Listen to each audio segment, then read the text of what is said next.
Should I do the intro like Ken? Yes. I'd love to see it. I'd love to see it, considering he isn't here today. You could do that. That's fine. All right. Tucker, do you want to be Sino then? I'll be guest. I'm cool with that. Okay.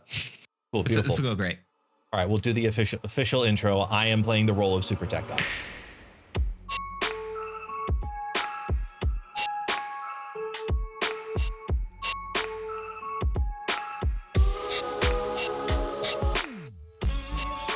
Got it. Hello and welcome on back. Welcome into the Marvel Snapcast, because this is how Ken always starts all his episodes. He's always talking over me as I'm telling him the countdown to record. So we're just going right into it. Welcome on in, folks. For those who do not know, my name is Guest, also known as It's Guest Gaming. And of course, we're going to be starting us off with the top 5. Who? Tucker. Oh. Because I spit that hot fire. Something along that line. And then we've got and then we got Mickey Blue Eyes Sax Party down there. I left my sax actually upstairs. Can we just can you VFX one in right here for me? Thank you. Yes. You want me to do? Here, Cool. I'm Okay, gonna take it from the screen and just drop it down to you. Ready? 3, 2, 1. Oh God. Oh shoot. I knocked it over there. My bad. It's okay. You can ship it back to Brazil later. So yes, this is a very different episode of the Marvel Snapcast. Both Sino and Super Tech God, also known as Ken, have obligations to say the minimum this evening. So it is a full-on takeover via Power On in a slightly different way. So we've got Tucker and Not My Dance here with us tonight. I mean, depending on when you're listening or watching to this, because this is a big episode. It's the premiere episode of the year of 2025, and the main two hosts aren't here. So welcome in, guys. How you doing? I'm doing great. This is gonna be fun. I'm pumped. This new year is going to be freaking huge, or at least I hope it's going to be huge. Yeah, I just need you to bring your excitement down a little bit, because clearly you're through the roof, and we got to bring you back a little bit. But this is going to be an interesting episode, and I'm honestly, thank you guys so much for being here and being a part of this. So because think about it, we've got within the span of 2 weeks, 4 cards being released to talk about. We had a mega Rivals season, and then the February season's about to go live, and it's the beginning of the year. So let's just hop right into it. Let's just go immediately into what's going on this week, first off, because we had Rocket and Groot drop, which was my personal, that was the card I was the most excited for all season. I thought this was going to be an absolutely banger card. It has movability, it has affliction, it has a little bit of everything. I thought it was going to be a great tool. Before I talk about my overall review of it, let's start with Not My Dance. Did you get the card? How do you feel about the card? How do you feel about playing against the card? I came into it. I wasn't expecting much. I did get it already.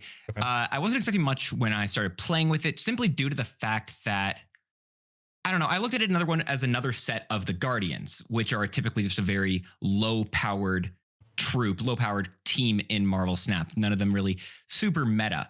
But I didn't expect much from them, but they were pretty high on my like tier list for excitement for this season.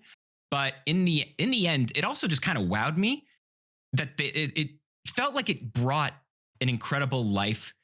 I know that people are using it in a lot of different places. It's a little bit unfortunate. There's a bug right now with Luke Cage, right?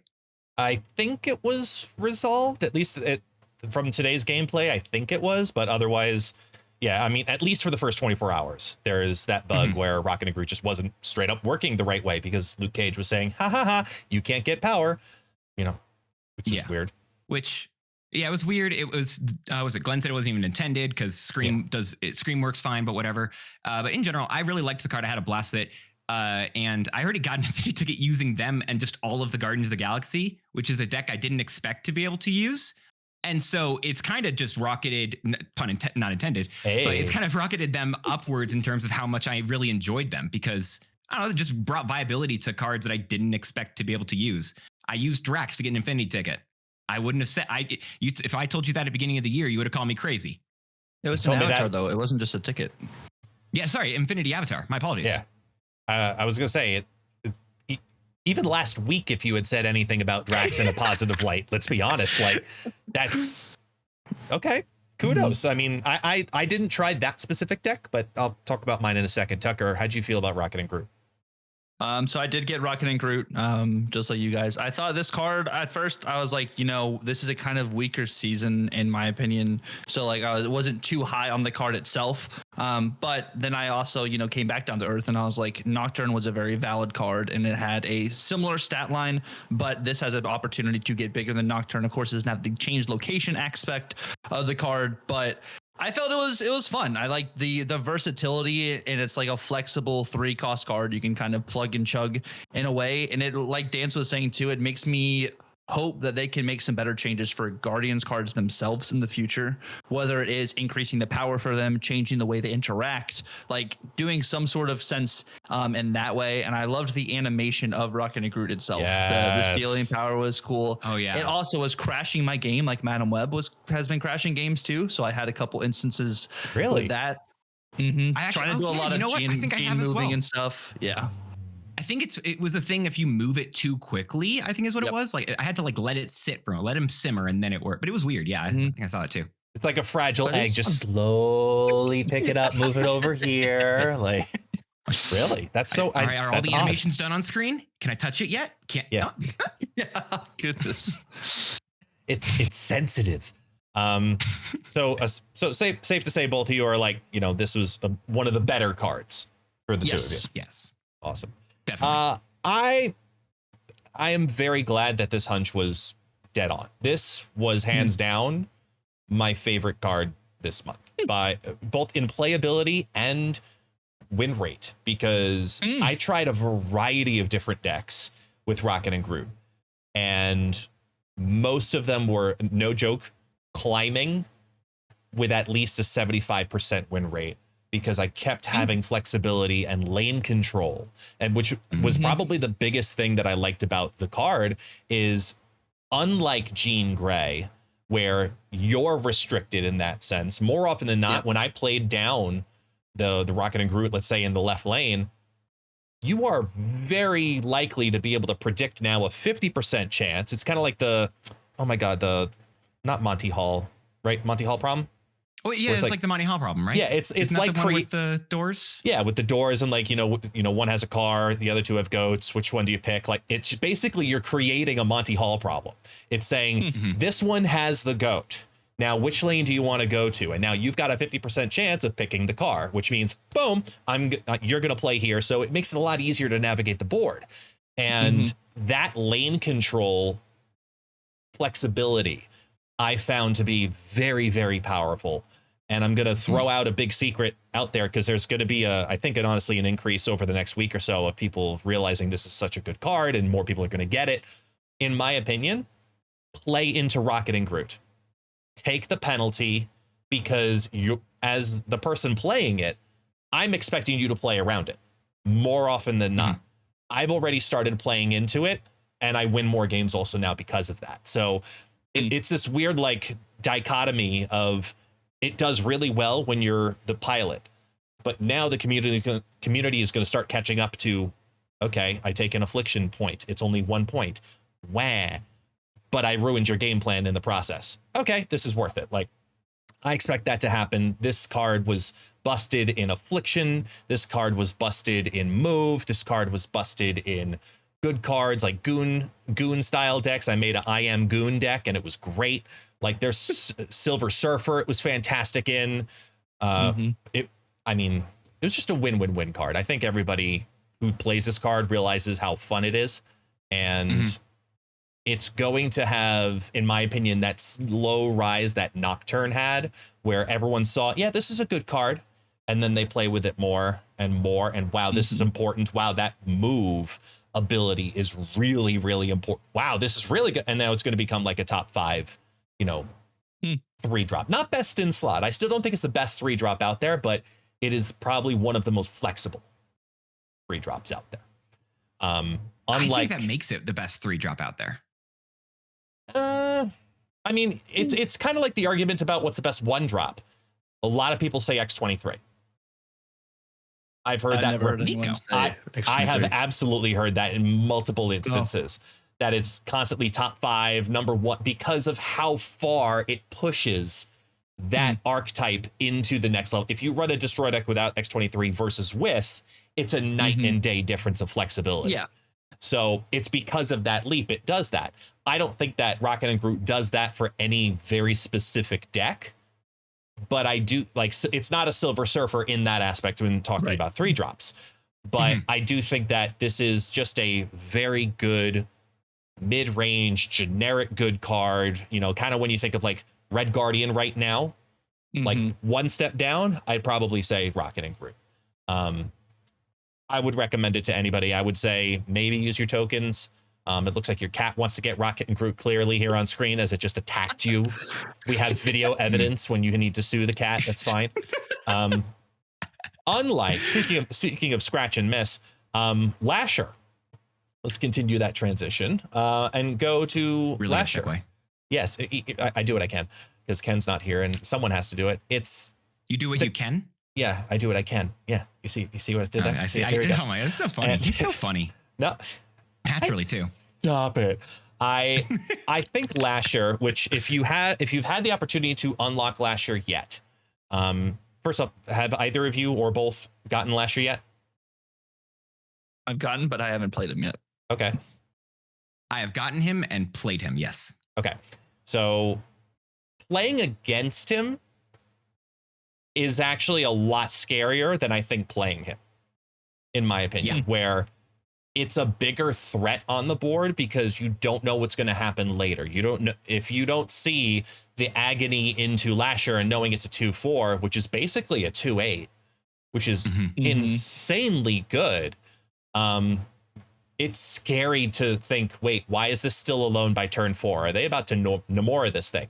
Is this going to get Ironhearted? Is this going to get Hulkbuster? It's a scarier card because of the possibilities of what it could do on the final turn. But playing the card, I've had one deck do well with it as an just a general affliction deck. And in that case, it was okay. But I want this card to be better, but for some reason, 2/4 base for what this card has to do still feels weird. And I think it's because it's an activate. What do you think, Tucker? I could see the issue there. Like, I've been playing more activate, like with Black Swan, which I know is not the same because this is an affliction kind of mechanic, opposed to just an energy chaining mechanic. Yeah. But like if you draw it late, it's like a feels bad kind of thing. I haven't played any games with Lasher yet, but I do like the premise of the card before actually, having it in action. Have you guys played any of Lasher with Penny Parker? Yes. To potentially move it? Okay. And how did it feel there? Still, No, it did. The problem with the card is that it's an activate because for you to get that to even happen, if you get the best possible scenario, you're playing, let's say, Lasher and or Penny on 2, Penny and or Lasher on 3, and then you're dropping the SPDR on 4 or 5, and it has to hit that, which means it's been alone that entire time up until turn 4 or 5. It feels awkward in that instance to try and make Penny work with it, but Agony felt good. Okay. That's so cool that Agony's feeling good, by the way. I do like that. Agony's felt more and more like a real card. Yeah.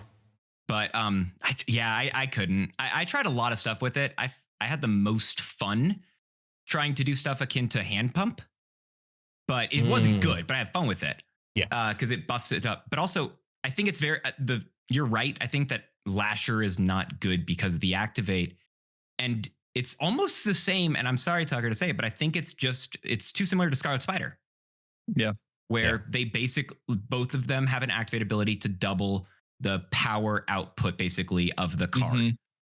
And I don't think either one is really good as of right now. They obviously don't want to buff Scarlet Spider. I feel like they would have at this point if they really wanted to. I just think if they keep doing more cards, honestly, like Penny, like Agony, and cards that actually like that would buff other ones in a similar way, I think these cards could get a real home. But as of now, they're not good, but they're fun. Yeah, it's this weird 2/4 because I mean, you look at something like Bob, right? Hydra Bob, 1/5 in stat line, overall great card, very little downside. Gladiator 3-8, very little downside, highest end of the stat line. 2-4 is on the high end of the stat line for 2-drops.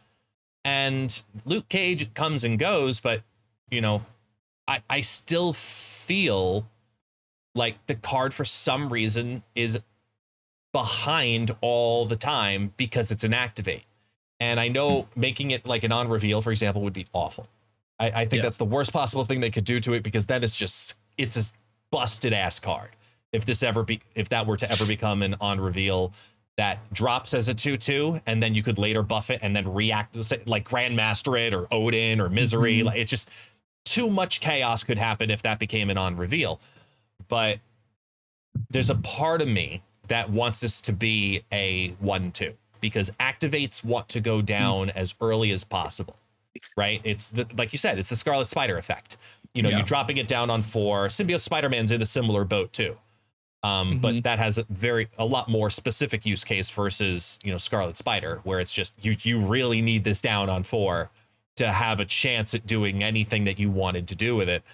And I think the fact that the merging buffing cards need more time, Lasher would be a 10 times better card at 1/2, and I would not be surprised if later in the future it got that buff, because it's this close to being a really good card, but it's just right? Can we just call it Yeah. Like, yeah. It's a defense card. That's how I'll put it. It's a defensive card. You put it on the board to scare your opponent, and that's it. Zoo Affliction would be cool too. Zoo Affliction? Yeah, like not maybe Zoo Affliction, but Zoo getting an Affliction card, if it became a 1-drop, would be really cool. You buff it up with Marvel Boy a couple times. You have some not Gilgamesh, some Blue Marvel things. So it does work with locations. I actually, Yes. I had a game where I left it on Throne Room, and it got to 18 power, and base power. So then it was doubled to 36. Got to do a negative 36 to the other side of the board. That's, I think, one of the 5 games I won with Lasher, which was a fun game. Yeah. But yeah, because that stuff works. It would be really fun. It would be a lot of fun to do that stuff. I must say, I have to give credit where credit is due. The best deck, or the best mechanic I have seen yet with Lasher, is by a member of my community named Alloy, who I think has popped in your communities as well. And Alloy was running a hazmat deck where it did the whole Magic, Wong, Mystique, Hazmat, Odin line with Lasher on the board, turned Lasher to like negative 18, vipered it over, and then activated it. So it sent over negative 18, you activate the negative 18, and it gave positive 18 to the Viper. And it's just awesome. Genius. It was like the amount of effort that takes to get that that's like some Binks / Lauren whatevs, who I immediately messaged, type stuff. It was like, this is awesome and scary at the same time because of that style of deck. But I mean, it's the perfect storm scenario, best use case I've ever seen for Lasher, and it's probably the only time I'll ever see it executed. But did y'all feel like Lasher was rushed because it didn't fit in the rival season? I would say it felt rushed because it didn't have VFX. Right, exactly. Further into that point, I that's exactly why I think it was rushed. I think they said, we need something. Yeah. Didn't they also say that, right, when they said that they weren't doing Tokyo 2099, they said that they wanted to find a location that wouldn't have VFX. They said that in the announcement. So I wonder if it is connected to that bit where they just were like, we'll do it in the future. It's fine. It'll be there later. Maybe. Yeah. To push the idea of the location faster. Because I mean, the VFX on that is basically something that's pre-programmed. You've got locations that move cards already, so I guess that was Tokyo 2099, not Spider Island. Oh, the discard one you're talking about. Oh, yes. Sorry. Oh, sorry. Yeah. The one that was actually removed that's relevant to the conversation, not the one that isn't relevant. Gotcha. They said, I got it in front of me. Say, due to that timing, we looked into through our existing brainstorm for design we could implement quickly, and that wouldn't need unique VFX. So There you go. Maybe Here's holiday season. Maybe. No, I don't think it's holiday season because they've had months to prepare and get this collaboration, up and rolling outside of just, some artwork and some cards, and then put those unique effects onto said card. I was talking a little bit about this today on the live stream, where I think part of it was NetEase kind of really leaning in on that collaboration with Second Dinner to say, hey, listen, we invested into you guys before you were even a thing. You didn't go with us. You went with Newverse. We're doing this collaboration for our game, and we're publishing your game in China. You better get this up and running. And we need some locations like now, because the whole season needs to be dedicated to it.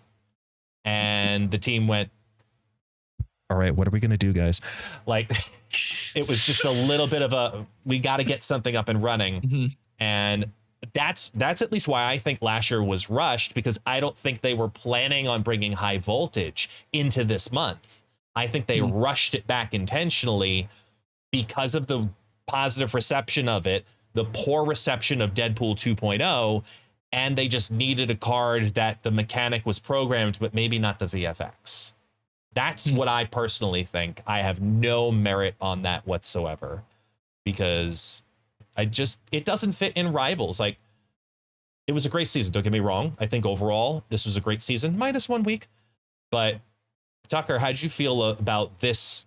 Just December, the Rivals collab, Marvel Snap hybrid together. Like, was this a hit? Was this a miss?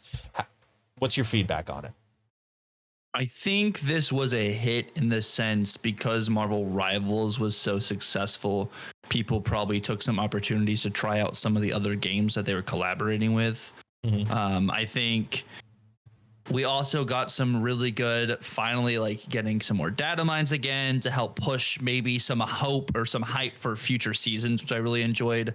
So using this more as like a stepping stone for 2025, I like, opposed to this season as a whole being like a strong season individually. I think November and December, if we look at this year and we look at last year, I kind of the lackluster kind of months, in my opinion, even though like I totally get needing all of these holiday breaks and everything too. And I truly support all of those. But I think fundamentally the meta was in a pretty good spot for December, which I'm happy that it wasn't just overshadowed by Thanos this time like it was last year. Like, I'm glad it's kind of all over the place, even with there being an abundance of Doom 2099. Like, that still like isn't as oppressive as like a Thanos. Like, you can actually play against it and combat it. So I think in that sense, December was a success, but I think there is definitely room for improvement, but not every season is perfect. That's fair. Not my dance. I think in general, I'm pretty happy with the way that this season went down. I think that even the cards that were good, like Doom 2099, honestly, I don't even think they were busted. I just think that they were playable in comparison to Luna Snow and Lasher. And they were just actually usable. So people were more interested in actually playing those cards because people like spending their keys. It's crazy that people, it's crazy if tell people, okay, don't spend keys unless you got 4, because there are so many people out there who are just like, but like, I kind of want one of these cards and there's not a card coming out I don't see anytime soon. So why not just spend a key and see what happens? And at least knowing that people can get rewarded for a good week, a week where they can actually put their money or their keys where their mouth is, and see a return on that investment is a lot of fun for people. So in general, I think that this season was overall pretty fine. I actually think the biggest miss this season, at least on Marvel Snap side, was trying to make this a Marvel Rivals season, if it makes sense. Because I don't think that they really highlighted the game that much. They kind of just put in some characters that were already in the game, gave us a couple card backs and one location and a bunch of variants, I guess. I don't know. Like, I felt like the themes of the previous Thor or Surtur season and the Spider-Man season before this and the Venom one, like, I felt like those seasons felt more cohesive, more themed, and a lot more tight. Like everything felt a lot more thought together. Whereas with this one, I don't know. There was just like a big rival skin over it. Like it didn't really excite me with that bit. I see what I get what you're saying. And I think a big part of it specifically is the last 2 weeks where Bruce Banner, which is not only a poor card, it's basically just a card that could evolve into a currently existing card. And then Rocket and Groot, which are also in the game, this is now a hybrid card, and it's not even a hybrid of their two abilities in some capacity, way, shape, or form, like we've seen in the past. So, you know, you had that with Nocturne, where they basically took Scarlet Witch and Nightcrawler and put it together. And we didn't get Rocket plus Groot, because if you get Rocket plus Groot, you get Drax. And that's just a weird equation in and of itself. So no. It checks out. The math checks out. Don't worry. I got a calculator over here. Yeah, it's good. So it's actually a Draculator. But I think that I do what I can. I think that this season so funny overall was, like you said, the skin was put on it. It was a good way to put it.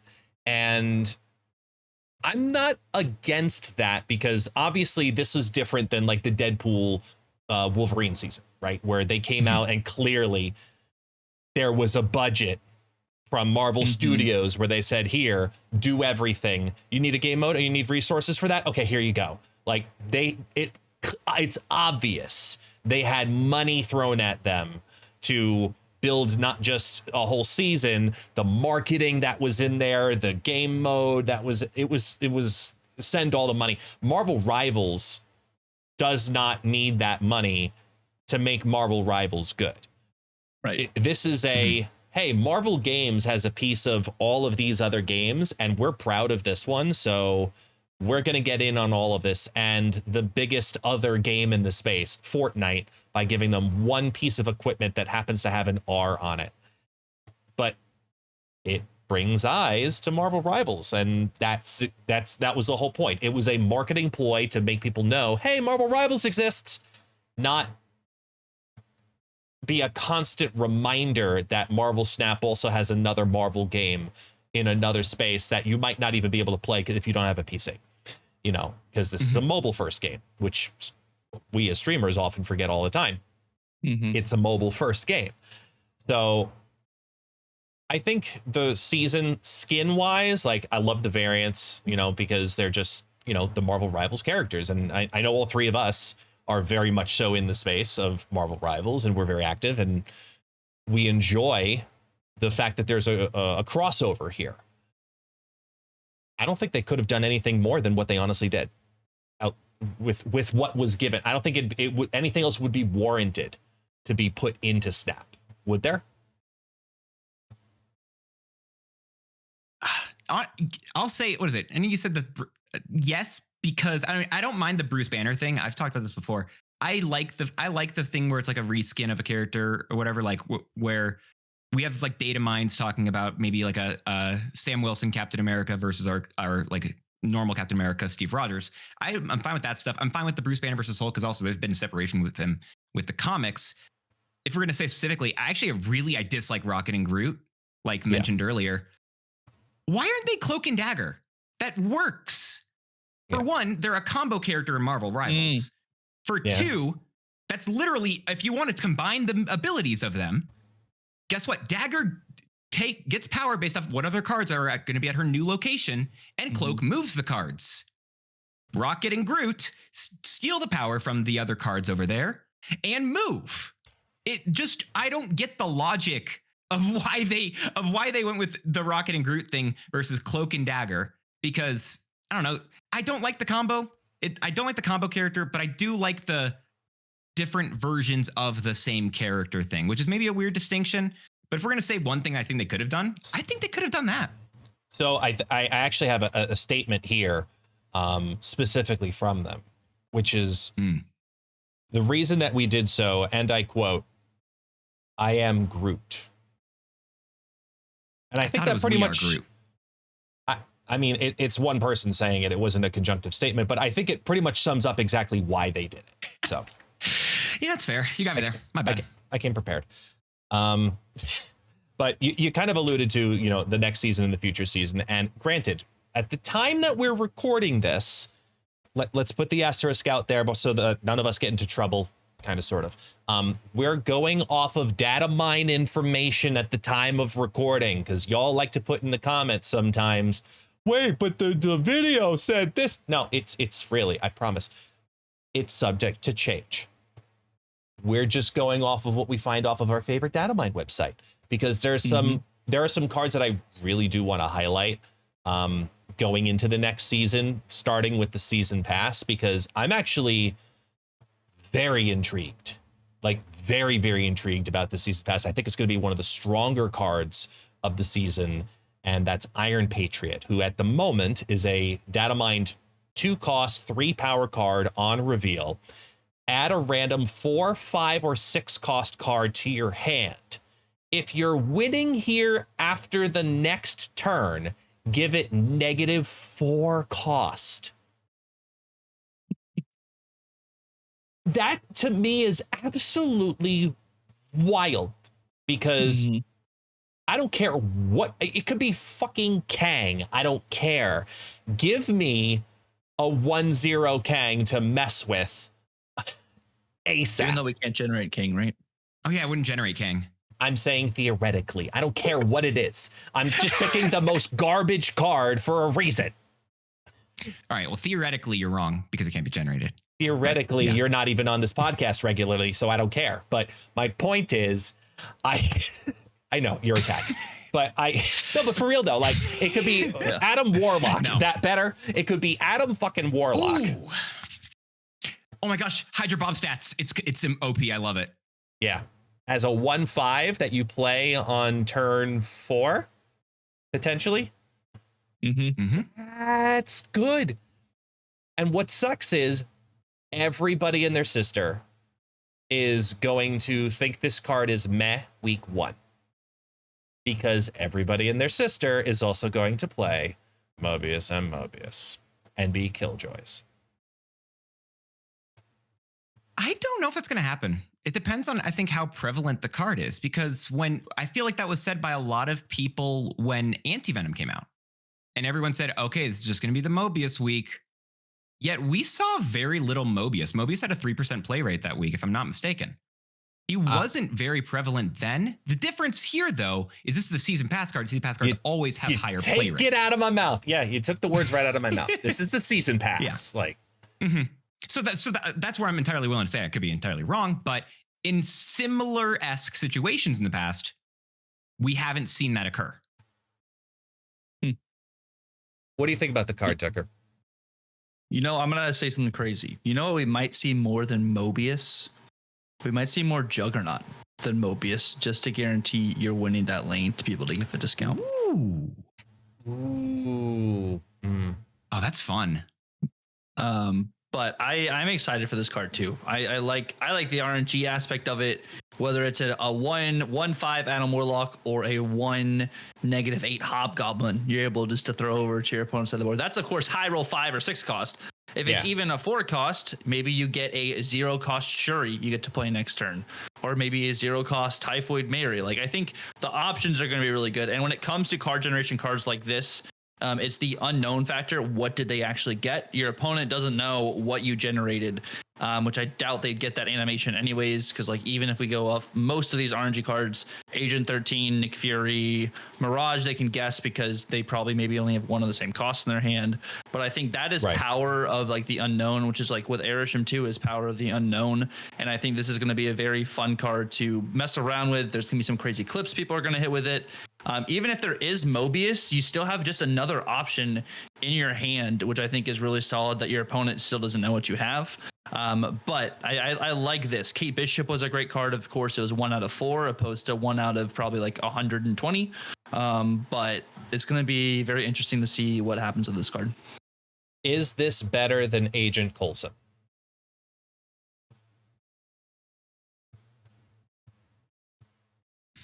It's tough, right? Because they both have very strong benefits, in my opinion. But the positive you can get with Iron Patriot, I think, can overshadow the Coulson Of course, the stipulation is you do have to be winning that lane on the next turn to be able to get the extra value. But I think you need, well, I need this Shang-Chi here. Well, sorry, you just got a Doctor Doom instead. And you're like, oh, well, I mean, I'm not too mad about that. But like, of course, like the high rolls with Coulson, I think you can kind of whittle down a little bit more and like use, because you're getting 2 cards instead of just 1 card. Like it's kind of comparable. Like I get like the question and the concept there, but I feel like until we see it in action, it's maybe a little hard to really know this week opposed to next week on the Snapcast. You know? No, but I hear you. I hear you. Yeah. Not my dance.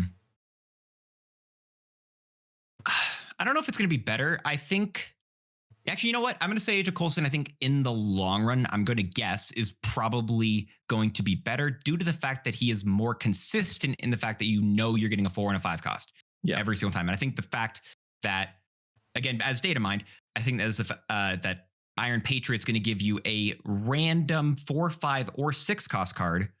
There's a lot of variety in those.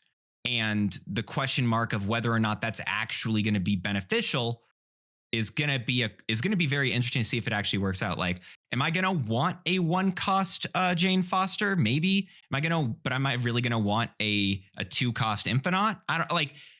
It's these situations where you have just the highs and the low rolls, and maybe there are more high rolls because Marvel Snap they try to make it so the majority of their cards are actually playable. But because of the majority of the cards, there are still some cards that are definitely not playable, and you have a vast just array of cards that are really good and really not good.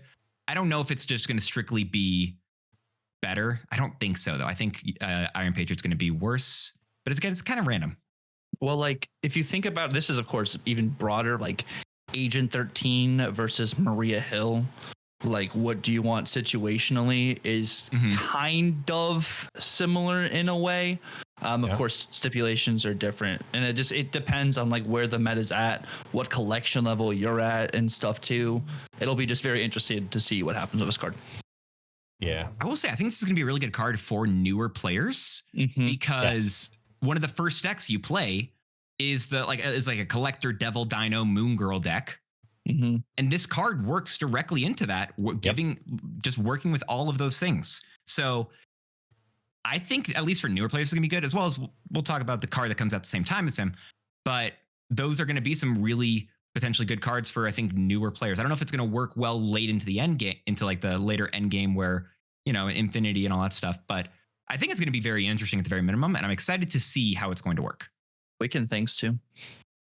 Yeah. True. Yeah, the Wiccan things will be probably had. The way I look at this is going to take the. Sorry. No, go ahead. Do you think this is going to take the role of Valentina? They fight for a very similar place where she gives just a flat out -2 cost, but the -2 power to just a 6 cost. Whereas Iron Patriot has the stipulation that you have to win his location next turn, but also has a larger variety of cards that he can give you, or in general. I'm not sure because a lot of those decks, well, actually, no, they do run Gladiator very often. So it could. I'm excited. Those decks also do run Luke Cage, which is kind of the perk to it because you're building it as an anti-venom deck very often. Because you want Luke Cage in there, so Valentina's guaranteeing it to be a specific 6 cost. But if it's a generic, good cards deck, I'm probably wanting the variety for the 4 potential reduction because, I mean, Tucker, I hadn't thought of the Juggernaut going down on 3 situation, but it's 100% a real thing. Juggernaut, Negasonic, Yeah. Together. All of the chaos that will ensue from that, Jesus. This is gonna be a good Groot. Yeah, Rockin' and Groot. It's gonna be a good week for Bob. Just I mean, granted, every week's a good week for Bob now. But has there not been a good week for Bob? I don't remember that. Shh. Maybe the first 4 days he was out until they made him 1/5. Like, I hit Infinite with him day 1. He was a great card at 1/4. Yeah, I liked him, and now at 1/5 he's just broken. But overall, for me, I think Iron Patriot is going to be a very, very good card. I agree with the newer player mindset as well with the whole Devil Dino piece. 100% collector. This is leaning very heavily into that. I think it's going to be a card we probably see a lot more than we might be expecting. Because it not because it's the season pass, but because it ends up being just a good card. We've had a lot of good season passes as good wins and hits. I think this continues that same pattern. But as you kind of alluded to earlier, I'll let you lead off on this as well. At the same time, we're also getting the first card of the season, and it's a 4-week season. I'm still so lost personally on if this is going to be a good season or a bad season. But let's open up with week 1. At the same time as Iron Patriot, we get Victoria Hand, who at the moment is a 2/3 ongoing. Your cards that were created in your hand have +2 power. So I'm assuming this is all like we're talking about. This is your Iron Patriot. This is your Agent Coulson, the Demon from Hood, Maria Hill, blah, blah, blah, blah. All right, continue on. These are all created in hand, correct? Mm-hmm. Okay, so if that's the case, does this hold a place in the meta? It's going to be interesting to say the least whether or not it does. I don't think it will, but I want it to. I want this card to bring Devil Dino back. I don't think it will, but I want it. Do you think Devil Dino needs the Ronin treatment? Bring it up to 5/5?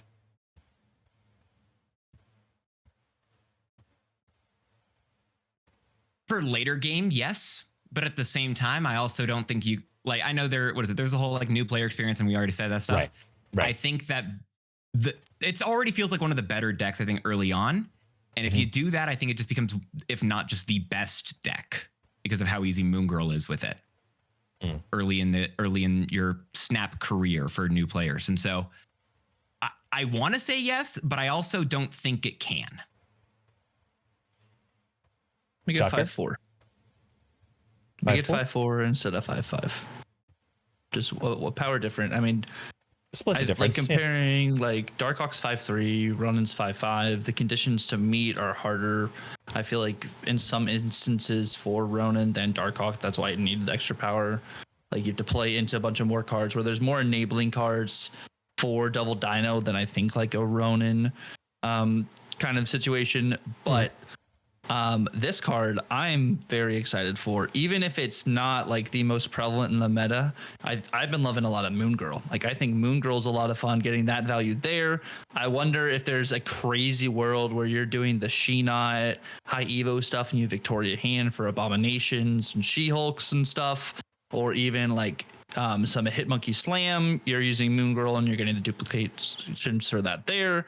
The Hood value, I feel like there's a couple of different options, but I think maybe more realistically, this card gets even better in February than it is in January, with a lot of the bounce coming out in February. Yeah, I think one of the things that people aren't talking about with this card is there's one word that I want to highlight, and it changes how you might want to even use the card.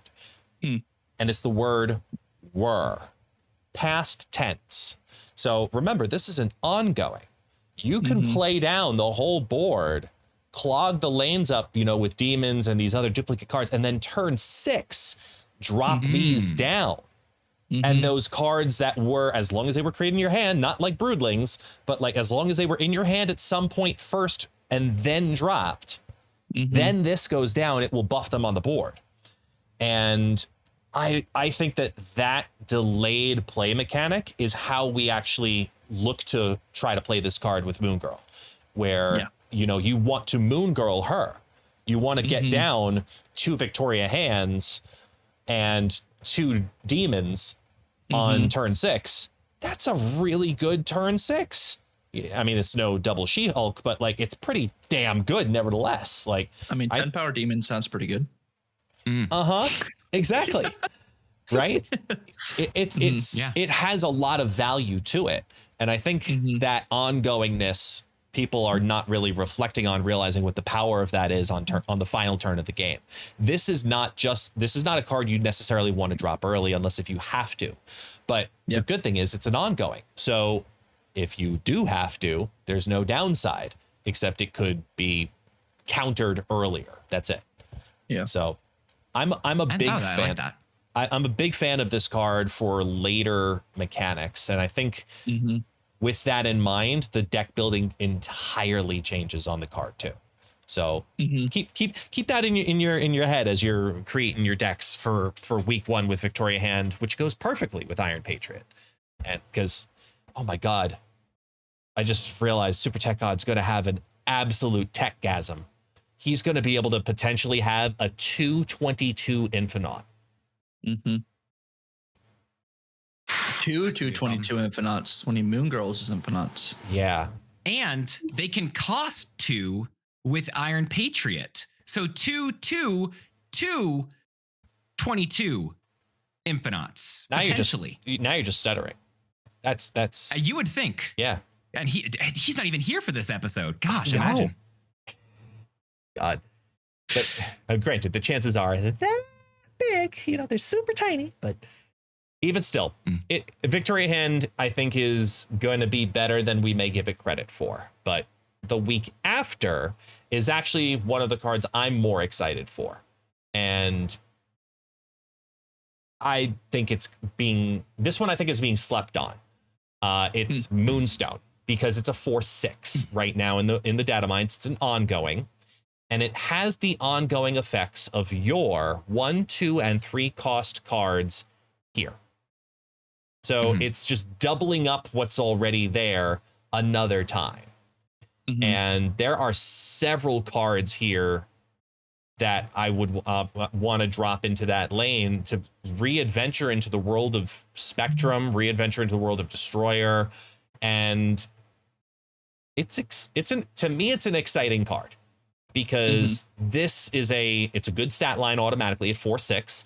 Worst case scenario, it's a 4/6. It's not terrible. It's not great. It's not perfect, but all right. It's a little chunk and drop down to 4/6. No problem. That has a lot of potential upside to it. I'm thinking of, of course, Ant-Man comes to mind immediately. That's going to be a semi no-brainer to me. But the one that I don't think people are necessarily recognizing is Cap. It's an ongoing feeding and ongoing. It's just that turns that lane incredibly freaking high very quickly. I think that this is going to be one is Mystique. Yeah, I was going to say Mystique is I actually think Mystique's going to be the best card for Moonstone, because Mystique can be whatever ongoing ability you need it to, and then Moonstone just does it again. Yeah. You'd have to do if you set it up as a late delay, like turn 4, you play down Victoria even by herself, turn 5, Darkhawk, turn 6. That helps to counter the biggest downside of Mystique, which is that she's a 0 power. So that's scary. Yeah, it's going to be a lot of fun. Or even Iron Man. Mystique, Iron Man into Mystique into that lane. That's already a 412. Times 2, so that's a 424, right? It's a 424 lane without even doing anything else. Yet alone, you could increase that further. Like, there's some scary things that we could do with this. Cerebro 6. Let's go. I said scary. Cerebro is in there. I know, but I said scary, not stupid. Like. Really? Well, you put it in there, and then every single, if you're doing C6 and you put Cerebro on Moonstone's lane, all your cards are going to be, all your 6 powers are going to be 10 powers. And then you Mystique. And then it's just insane. Who even knows? No one can do the math on that. You can't, actually. Logistically, it's just impossible, right? It's impossible. There might be a commenter who says, actually, no, you can't do the math on that. And it's impossible. You can't. I'm sorry about that. It's the same thing as, Super Scroll Onslaught, Mystique, Iron Man stuff. That whole thing. Yeah. You can't do the math. It's all the multiplicatives of look, big number, go boom. Got it. That's the best part of Marvel Snap right there. He just said the best words of Marvel Snap, ladies and gentlemen. I don't know what. Man, Mystique on it's going to be very, very good. I mean, a lot of people are going to default to playing the card before it, Victoria Hand. If you just got it, all right, now this fits perfectly. Well, not perfectly, but it fits into that deck as another option. If you didn't get Moon Girl, okay, play this earlier, then play this and play that in the same lane, and now you get the double effect anyway. Quinjet. Why would you even say that? Because you know where it's going. You have to say where it's going. I would never say where it's going. Oh, no, I'm not. What? Strong guy value. Okay. Strong guy value. Ooh. That's just a +6. Makes it a 4/12. Do you have Dracula on your other lane? You let him be. Like it's this like pure copium train here, but I mean it's no, not. but it's not. But it's not crazy though. It's not crazy though. I'm just thinking like because Drac discard. I'm sorry, strong guy discard. It exists, but would getting a second strong guy be the answer to what makes that deck meh? No. Way to shoot down your own idea. I mean, I was saying this. I was throwing some copium, Yeah. Ravona value if you want that for another ability there, See the Ravona value. Now we're right back to Iron Man Mystique. Ravona times 2. Jesus Christ. Yep. That's scary. That's gonna be a really fun one. Turn 1 Zabu. Oh God! Imagine. For a second, I thought old Zabu still was existing. Yeah. No. But you turn 1 Zabu into Ravona, and then you can play your Moonstone on 3, and then you hit the value and just keep profiting. Jesus, that's gonna be fun. I like Patriot.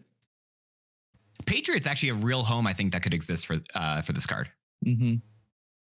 I'm actually very on that train because it organically is going to want to play not just Patriot but also Dazzler and Ant-Man.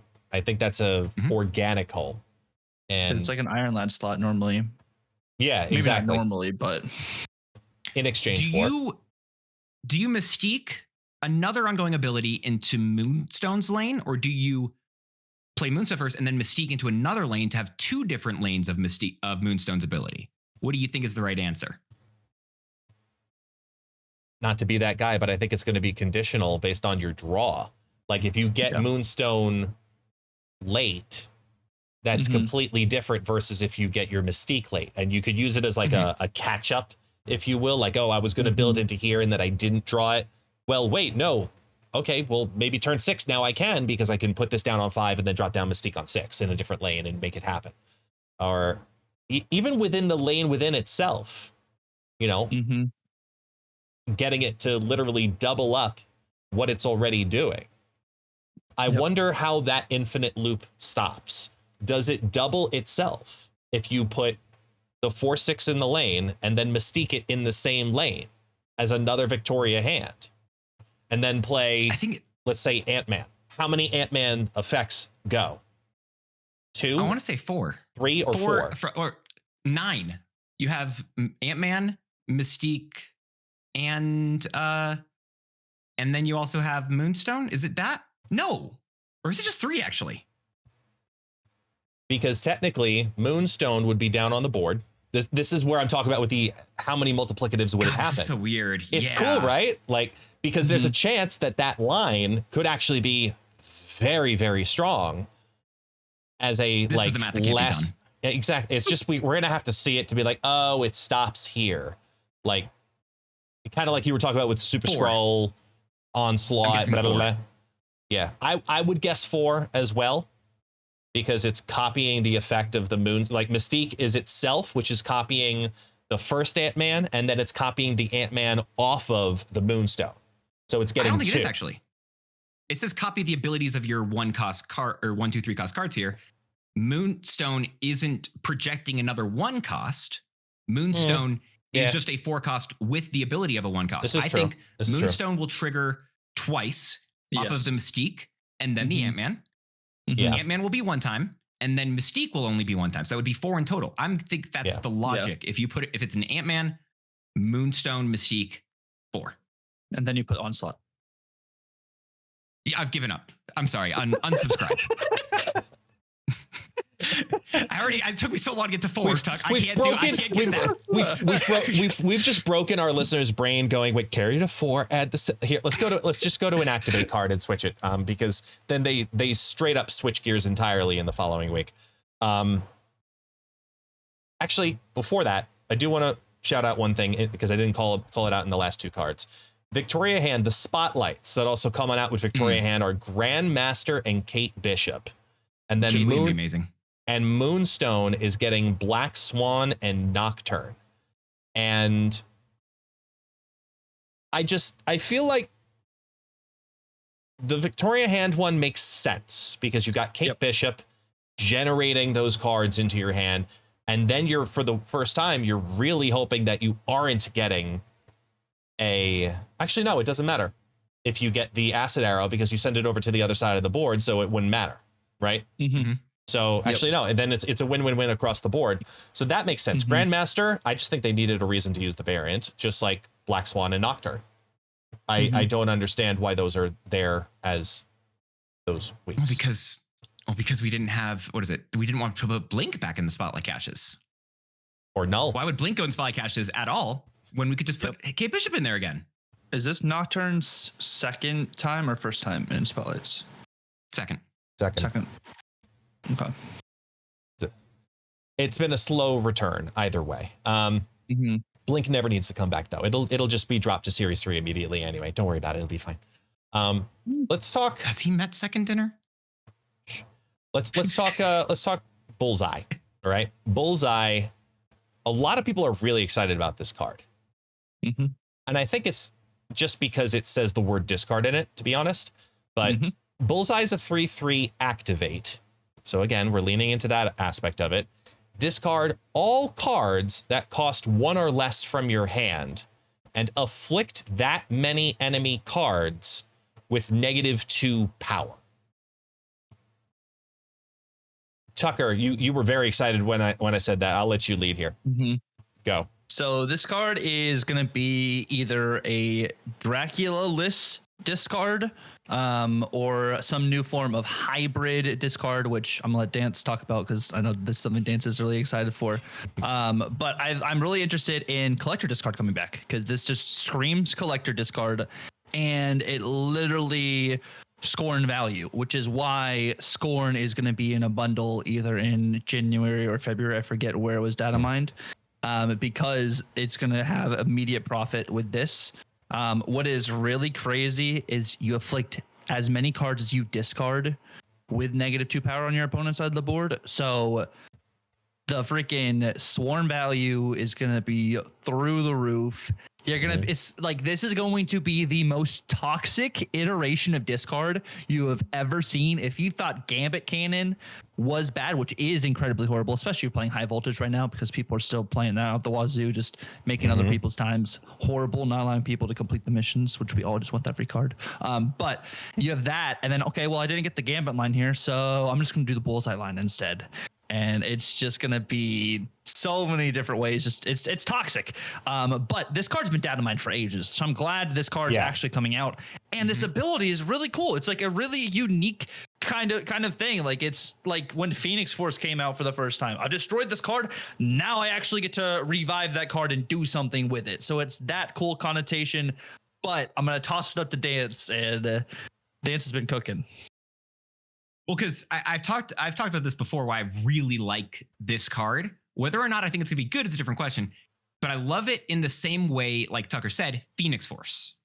When Phoenix Force entered the game, it wasn't a good card. It was one of the first season pass cards to get buffed within its own month because it was just not usable. Right. And that was because also people questioned it and they said, why are you trying to put move and destroy? They don't go together. Stop it. It didn't make sense then.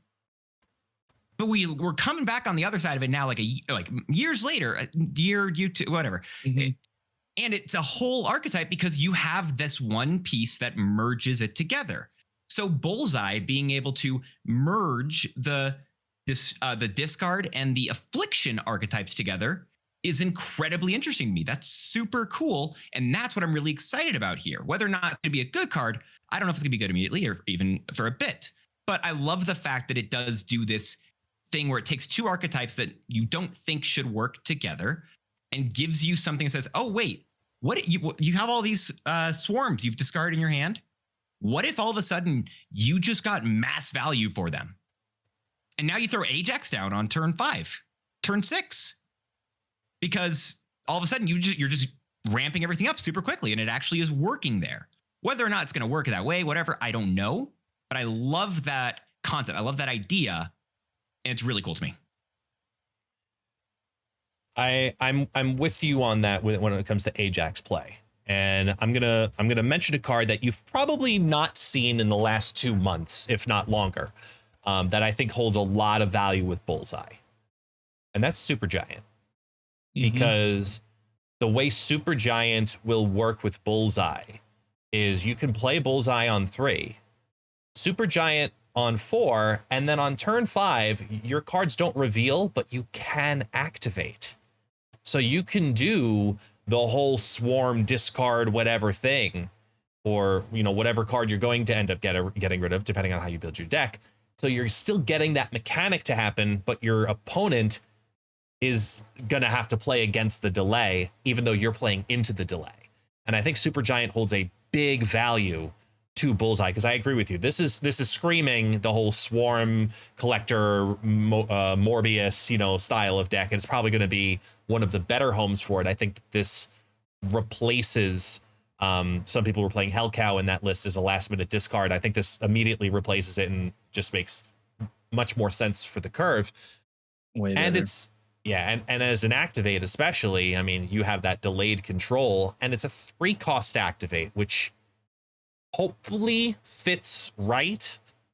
As weird as that sounds, because you don't want it to be a 4, because you don't want it to compete with Dracula in some of those decks. And I think Dracula still can work in that deck as well. I don't think you have to do a Dracula-less version of it. But I wonder if there's this weird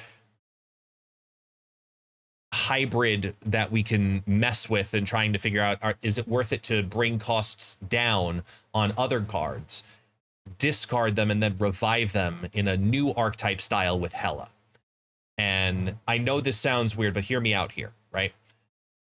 You think of the cards that can discount your cards in your hand, whether it be, Thanos Stones, you think of it as, you've got the Shocker mechanic, you've got, Sarah, you've got these other locations, etc. You got a bunch of these other things that can happen, and then just swarm the board randomly. But if you play the line right, I don't think that there's a way that you can even attempt to play around it, because it's just a shock mechanic more than anything else. You can drop down.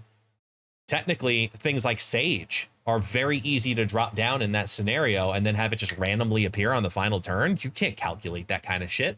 And that aspect of like small bell Hela is one of the ways I'm actually looking at Bullseye, because it's just something different.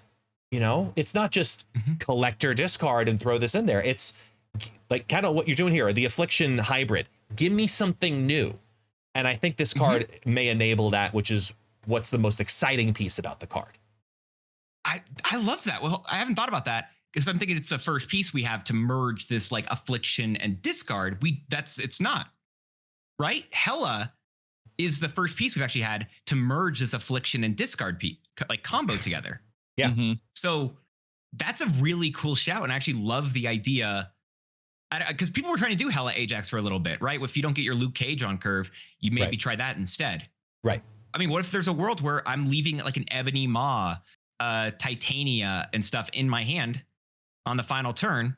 So then I can play what is it called? I could activate my Bullseye, activate a Hell Cow to also throw down that Infinite I've been keeping in my hand.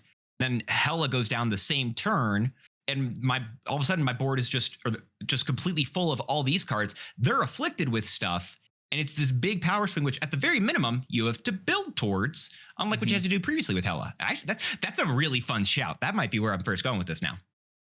Also throw in Sarah and Victoria Hand into the mix. Oh, this is going to be interesting. Because here's the fun part about it is you can do weird ass things with it, right? You can do Devil Dino, Swarm, which we've seen before, but now you can also do it with Hela because it'll bring back the swarms, and the Victoria hand will give all those brought back swarms +2 power. Like there's so many cool things that you could do with this to create new archetypes. And granted, I don't know if any of them is going to be meta breaking in any way, shape, or form, but it's something new. And I'm going to lead into another conversation later on about we need something new. But I think this card is the closest thing to do that, outside of what Aries brings, which is just something we've never seen before entirely. And a lot of people are saying this is the best card of the season. I don't know. I want to lead into it though, but let's talk about Aries. Right now, currently data mined as a 4/6 on reveal. Compare the power of the top 3 cards of both decks. If your total is higher, give +6 power. All this screams to me is Darkhawk. I immediately go Darkhawk because I want to fill their deck with rocks. Okay, that's fun. That was the first thing that came to mind. Okay. Because you already have big cards in your deck. It also immediately triggers Surtur as well as Scar. True. Because the on reveal Scar checks after the on reveals have finished. That's where I'm at. That's where I'm at with this. But I haven't thought about the Darkhawk. That's fun. Yeah, both of those make a lot of sense. There was a leak a while back where you actually could see the animation where you it does like a comparison between yours and your opponents. And I think the intel there is also just really solid, whether it is a snap condition because it is Darkhawk and you're like, well, they have 4 power they're about to draw here. I'm about to draw 18. It's going to be really interesting. But no, I think this card is very fun. I think it brings a new kind of this check mechanic we've had before, like, checking what if this was this last card that was ongoing kind of thing. But I think this is a really cool new comparison because it's 3 cards opposed to just being able to know 1 card, like with, like Howard or whatever. But like, I think the intel for both people to know, well, if they're snapping into this, they think they're going to win. And maybe it is going to be a better retreat condition for other people too. Like just your game knowledge is really going to be, I think, tested in this because people are going to use this either as my Aries got extra power and I know what you're about to draw, I'm snapping into it, or it's, oh, my Aries didn't, but I'm still snapping into it because I have a general idea of what your next 3 cards are going to be. Yeah. Yeah, I don't know how much. I don't know if the intel from Aries is actually going to be that good. I feel like it's fun to think about, but I think the majority of the time you're going to look at them, maybe not in the Darkhawk angle, right? But I think in the majority of the time where you're trying to use it in other decks, I don't think you're going to get actual much intel value from Aries and looking like, okay, they're going to get this. Like they're going to like, I don't know. I don't see that being that exciting personally. Depending on where the meta's at. Like if people are still playing some of these lists we've seen for the past couple months and you see the numbers, you're like, okay, well, it could be one of this or this card. And that's just like with the game sense using it there. But not like that's not the direct reason for playing Aries is because I want to know the next 3 cards my opponent's going to draw. That's just another positive, in my opinion, for Aries itself. It's just big dumb card I'm throwing on the board. I'm playing big dumb deck. Or I'm gonna throw a Pokemon Pocket reference into this because there's a card in Pokemon Pocket which does similar to the Pokedex where you can look at the top 3 cards of your deck that are up and coming at the current moment.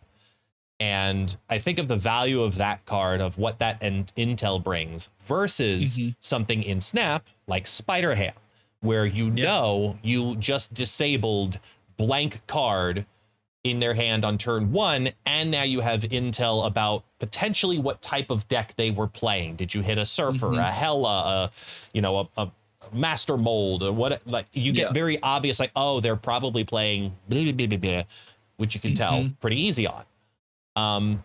I think the value of knowing the 3 cards is lessened, as we've seen with cards like Howard also, where you could know what you're about to get, but is it worth it to use a card for that purpose specifically? I think it's just a bonus. And I think it's even, that's why I like Darkhawk, because if you know they have something good too, you drop down a Korg, it just shuffled up everything that they had. They no longer know what their next 3 cards are definitely going to be. It throws off their projection game plan. And hell, you can do Darkhawk into Odin and then reshuffle and get another +6, yet alone mess up their draws. And like, there's so many cool things that can happen with Aries. And I think some of it might be like, I can even see Wong, Aries, Taskmaster being a thing, because that's 2 18 power cards if it hits. Like Grandmaster too. Yeah, sure. Grandmaster it as well. Like there's lots of but also I think the potential there. The best part about Aries is the fact that he has, I think, the best stat line, I think, of a 4-cost. The only one that's close, I think, is, if I'm not mistaken, Marvel? It's just Captain Marvel. Is that what you're saying? Ms. Marvel. Miss Marvel. Oh, Miss Marvel. Miss Marvel, yes, it's Miss Marvel, right? Or I was going to also say Beta Ray Bill because of the repeatable stuff. But other than that, I think he's the easiest out of all of these cards to talk about, because Miss Marvel requires you to have 2 cards at other locations, her to be at the middle, and those cards at the other locations have to have different costs. We've seen how difficult that is because she's dropped from the meta entirely. Beta Ray Bill is difficult because you have to hope for this other card to get, and unless you're running King Eitri, you're also probably running Thor, and then you have to run Jane Foster, which gives you a really specific setup, and it's difficult there. But with him, you just play him and you build your deck with big cards and you're good. Yeah. So I think he's going to be, I just think he's the best in terms of the most power you can get for a 4-cost card with the least amount of setup in that round. Yeah, the conditions and stuff too. Like you're like, well, with Crossbones, I have to be winning this location. With Atuma, I have to think about a card getting destroyed. You know, like I think, like you said, like to set up a Surtur card, this is the pinnacle of potential Surtur setup. Because even you're playing Hydra Bob potentially in that list, anyways, too, just to have a 1-cost on the boards for Cold Obsidian stuff. Like it just helps you have so many other lines to another big dumb idiot stack. You know, that's just going to be right back up again in the end of January. Do you think with the intel that you could get from this card, where you see, okay, these are the 3 cards that are up and coming, do you think we get value from Black Widow?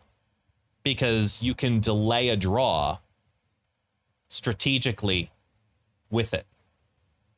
Yeah, I think you could still get value from Black Widow. I mean, overall, Black Widow just gives you value, I think, in a bunch of different ways. Just like that's why they nerfed her in the last OTA. Yeah, I think.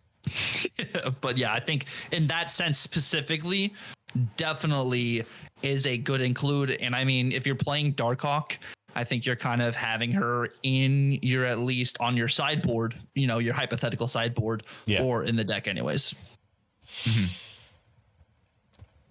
Last question my prediction, by the way, go on. About Black Widow, by the way, is that I don't think they like the card, and they don't, and eventually we're going to see it get reworked.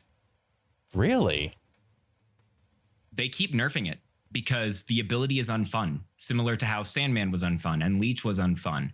Yes, it is currently playable and they've left it, but how many times have they had to hit her whenever she becomes good? They just don't want the card to be good. And I wonder how many more times the card's going to be good before they're like, okay, never mind. The card we have to do something else with this. Like, we can't have it anymore. It's a Thanos treatment. Yeah, exactly. All right. So then here's my last question about Aries then. Let's say I've got 2 keys to work with. I'm a free-to-play player. I've got 2 keys to try to get Aries. The spotlights are, how appropriately, Kang and Misery. Do I use my 2 keys? I'm just going to say no.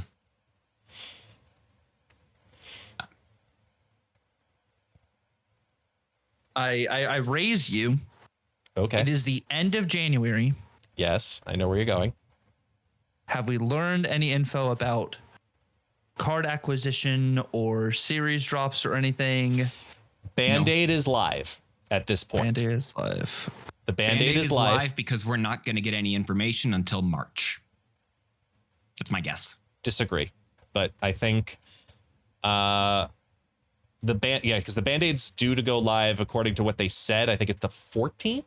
Sounds like it's correct when the patch is, yes. Yeah, I think the patch is the 14th, and they said it'll go live with the January patch. So we'll get 2,000 tokens if you get that fourth slot with, which again, I've said it since they made the announcement. Mathematically and resource speaking, the best thing starting with the Band-Aid fix is to get the 2,000 collector's tokens first, then get the Spotlight card.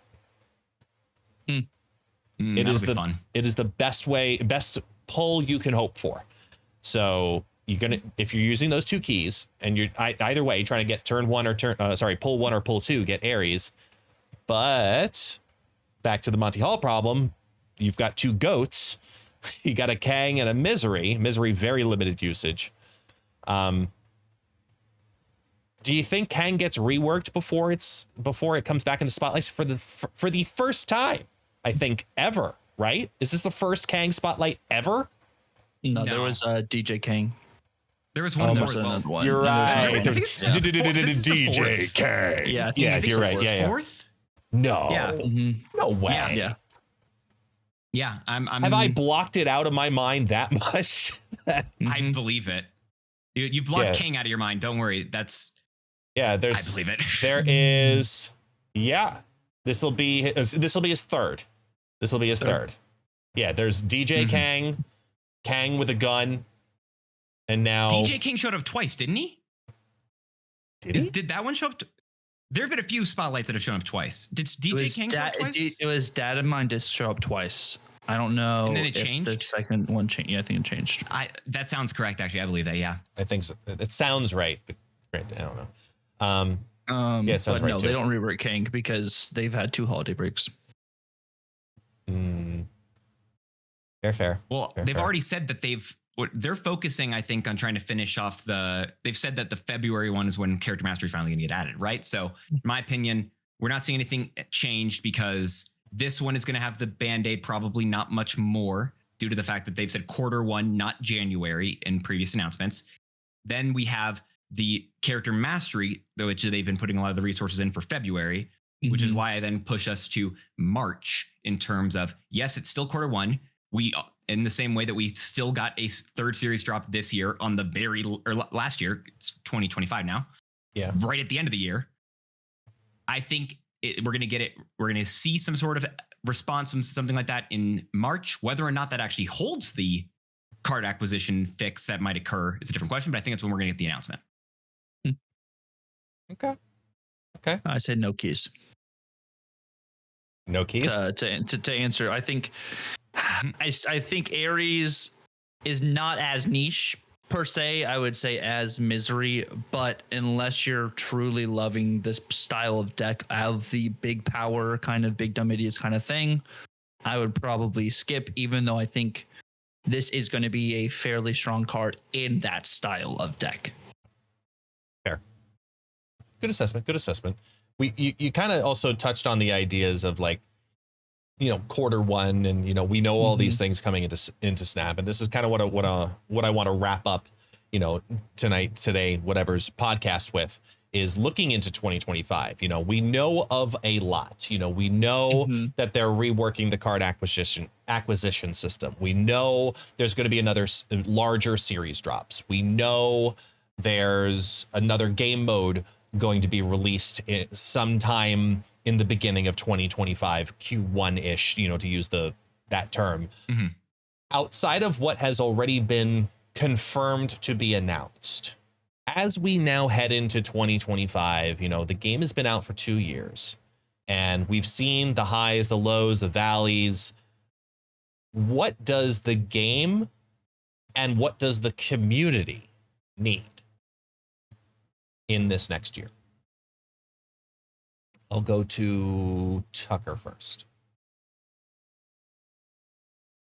I think Second Dinner has been pretty forthcoming with communication, very broad picture. Yeah. I think they've gotten even better at it after they've had more, not necessarily, maybe it's backlash or like more just like people wanting more. And I think that's something they could implement more of going forward. I look at something like Marvel Rivals. I know it's different, but I think of how they ping in their Discord the game news like at least multiple times a week, like 5 to 6 times a week. Yeah. And I think if Second Dinner had a better sense of just pinging multiple times, hey, we have this coming. Hey, we have this coming. Hey, we have this coming. Not necessarily like it has to be a very large overarching like schedule or like roadmap again, but like maybe it's a week to week or a month to month. Like they have the events tab in their Discord, and I don't know if a lot of people pay attention to that to keep up with cards and stuff, but maybe if we did have some more special events and stuff like that going forward, I think Guild Wars or Alliance Wars is something I think would be very fun. Not sure how they would implement it because alliances still feel very grindy. But if we had something like High Voltage, a game mode just like that, opposed to just like a Proving Grounds, where we could do all of our missions and stuff every season or for the entirety of a season, I think that would be just really fun to kind of push that narrative of actually you can just still have fun. These games don't mean as much. They're only 3 rounds. You know, there's still a lot of fun, high stakes value. Maybe you don't have to have the rewards in that like High Voltage game mode because you're doing this stuff for Alliance, but the game just still feels very grindy in the sense where it's like I'm grinding this right now for these 400 credits I'm going to get for my alliance for completing all of these bounties. And then I'm still missing these cards, like the card acquisition. Like I'm all over the place, but I think like there's a lot of either fundamental implement a friends list in Marvel Snap so I can talk to my friends. I can just have friends to battle. I can see who's online. Hey, what are you playing? I don't have Discord. I don't like being on Discord. So I just use my phone and I talk to people in Marvel Snap. Like some sort of UI where you can either message people or just communicate with people in that sense. And then just more just communication, I think, is what I'm trying to say with all of this. Yeah. Is from the Second Dinner within the game itself and just the overall life. Just communicate is what I'm thinking. Dance? I think that in 2025, and it's a thing that Tucker said many times, but wasn't like the antithesis of his argument. I think in 2025, I want to see Marvel Snap and it go back to focusing on iterating and elaborating on the fun gameplay. Because I think personally, as Marvel Snap is, I think mainly in 2024, and I've realized this, looking back through every single thing that happens here, all their announcements, every single bit, I don't think that I think they added cool features because people said, oh, we want alliances. Oh, we want new game modes. Oh, we want this. And I think the community in the end of it was wrong because I think what the game needs is, like Tucker said many times, and I've heard many people say, I think the game needs to stop being a chore. It needs to be fun. And I think they have a great system. Marvel Snap, the core gameplay is a blast. But when I jump into Marvel Snap, I'm told that I'm not playing the game correctly unless I'm using Patriot Ultron. When I jump into Marvel Snap, I'm being told that if I want to play the Conquest game mode, which is, was released as this whole big new thing and then pretty much abandoned, then guess what? You better enjoy it because you're going to be stuck against Aries for 10 cubes or whatever and figure it out. Have fun. Or whatever, or what is it? Give me the weekend missions where you're going to tell me to play Symbiote Spider-Man every single goddamn weekend. I'm not having fun with the chores. And Marvel Snap has become, in many ways, a chore. I have the most fun in Marvel Snap when I ignore my alliance missions, when I ignore my daily missions, and I play whatever the hell I want to. And I'm sorry for using the F word so many times, but fun is where it's at. That's what I think the game needs. I think the game just needs to focus on the fun, those specific things. High Voltage is a really enjoyable experience because it's just 3 rounds. It's fun. You move on. You don't get punished for losing. You just play the game. And if you win, you get stuff. Cool. I want fun. Simple as that. I don't care how it does. there's a design team that gets paid for that. Fun. There you go. In similar line of conversation to the bring the fun back, right? High voltage, you hit a major topic for me, which is, high voltage is successful, I think mainly because if you do bad, there's no penalty. In Conquest, if you do bad, there's a penalty. Ladder, you do bad, there's a penalty. Deadpool's Diner, you do bad. We all know there's a penalty. And High Voltage had none. And the closest we ever had to that prior was technically Proving Grounds. Yeah. But the penalty is you had to be in the Proving Grounds. So I kind of was like, the fun aspect, I think, is that penalty piece, mitigating the penalty to be just straight up lessened. New game modes that come on out, competitiveness should be always forward moving, not who's moving forward more frequently versus who's moving backwards. It's stagnant or move forward. And the game itself, again, it's been out for 2 years. It's very clear what the mission of the game is, and the goal of the game. And the best thing that could have ever happened to Marvel Snap was the past month, which was, it wasn't the shiny thing. Marvel Rivals came out. Pokemon Pocket came out. Balatro took over for a while. What's the other one? Bazaar. Thank you. Bazaar came on out. Like, all these other games came out, and it pulled people's attention, and it got them to try other things and branch out and look at other game models and resource models and game mechanics. And it broadened the Snap resources, where I think a lot of us were very introverted into Snap for such a long time that it was refreshing to try something else and go out there. It's kind of what happened with DC Dual Force when it came out, but that just died really quickly because it was just poor. And this was a whole bunch of successful products that came on out all at once, and everyone went, ooh, shiny thing, let me try. I did it. I mean, I left Snap for 2 solid weeks. I left my alliance and everything, and it was like, all right, let me go do nothing but Pokemon Pocket, and it was healthy. Felt really good to get out of the space, and now I have a balance, and now Marvel Rivals come on out, and you guys are in it just as much in the same breath. And I think the best thing that could have happened to Snap was that, because now Snap is in a position where they're not the number one thing on everybody who plays Snap's mind. Some people, Snap is their number 2 game now, or their number 3 game, or they dropped it entirely because it was replaced by, they only have time for 1 game. And you got to get people back to the game. You got to get new audiences to the game, and they're reworking the economy to accommodate that. So if you're reworking an economy to bring new players to the game, to bring back old players to the game, and appease the current market, that means 2 out of those 3 markets require people to come to the game. And for a game that's been out for 2 years, the best way to get people to a game that's pre-established is the one thing that many of us have been wanting since day 1. And that's competition, not in-game, tournaments. These big events that Marvel Snap has put on out, they've mostly been creator showcases, and they've gotten close with the most recent one, where it was a more open invite, and there were hundreds of creators eligible to participate and come be a part of an event. This is the first time they've opened their doors to more than just what we'll call the Big Boys Club. They said everybody has a chance. And they started with a focus group by using the hundreds of creators, the creator program.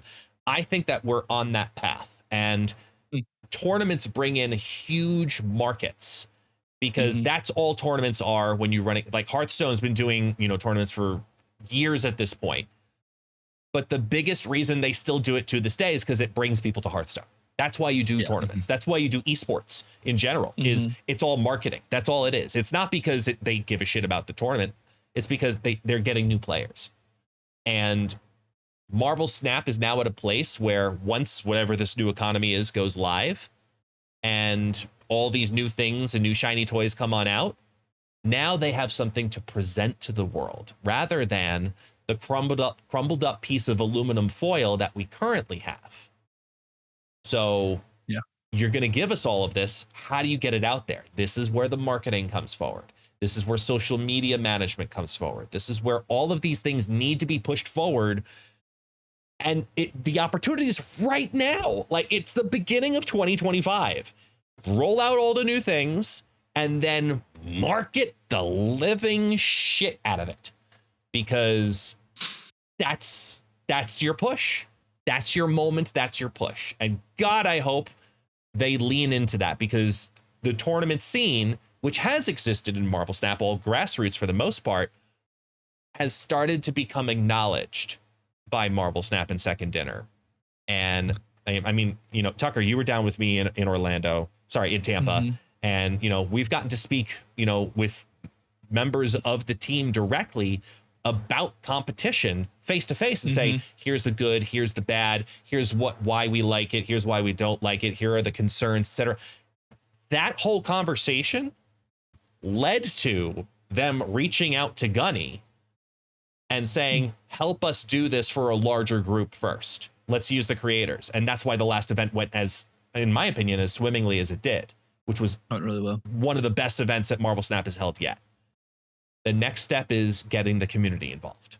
How do you make it an open invite to anyone who wants to participate to literally a worldwide level event with thousands of players? When you figure that out, that's how you get more people into Marvel Snap. That's what I think they need right now more than anything else.